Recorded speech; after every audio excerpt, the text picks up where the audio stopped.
నీళ్ళు బాగా చల్లగా ఉన్నాయా? అవునరా, చాలా చల్లగా ఉన్నాయి.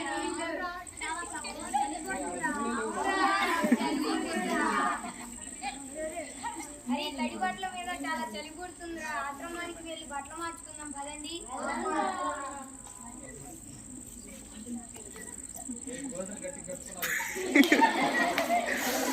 అరే పదండ్రా, గురుగారి గుహల దగ్గరికి వెళ్దాం. అరే ఆగండ్రా ఆగండ్రా. అరే మనలో నదిలో మునిగిపోయినట్లున్నాడురా. నేను లెక్కేస్తా ఆగండి. 1 2 3 4 5. అరే మనం 6గురం అయితే 5గురమే ఉన్నాం రా. అవురా, నేను లెక్కేస్తాను. 1 2 3 4 5. అవునరా, మనం 6గురు ఉండాల్సింది 5గురే ఉన్నాం.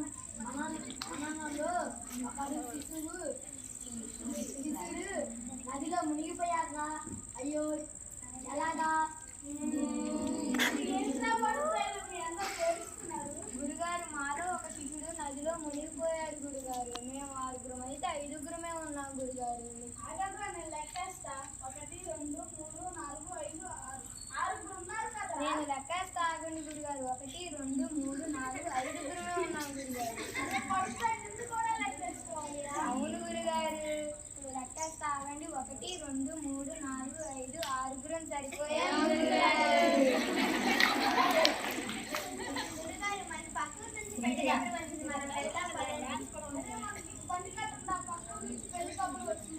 అరే ఇవి కూడా బండిలో పెట్టండి రా. మనకి దారి మధ్యలో తినడానికి తాగడానికి ఉపయోగపడతాయి.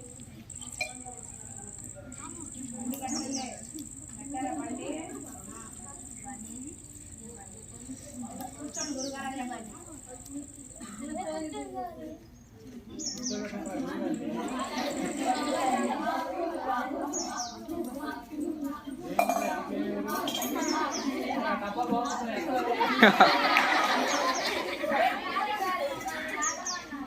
అరే చాలా దాహంగా ఉందిరా. మంచినీళ్ళు చెంపించాను కదరా, ఇవ్వండిరా. గురుగారు, ఆ మరిచెంపు కనపడట్లేదు. అదే మరచెంపు మీరు ఎవరన్నా చూసారా? గురుగారు మరచెమ్మ మేము చూడలేదు గురుగారు. కానీ ఆ మరచెమ్మ ఎప్పుడో కింద పడిపోయింది గురుగారు. అదే పనిలో పెట్టాలి కదరా. అయ్యో గురుగారు, అది మాకు తెలియదు కదా. అది నేను కింద పడ్డా తీసి పనిలో వేయండిరా. సరే గురుగారు.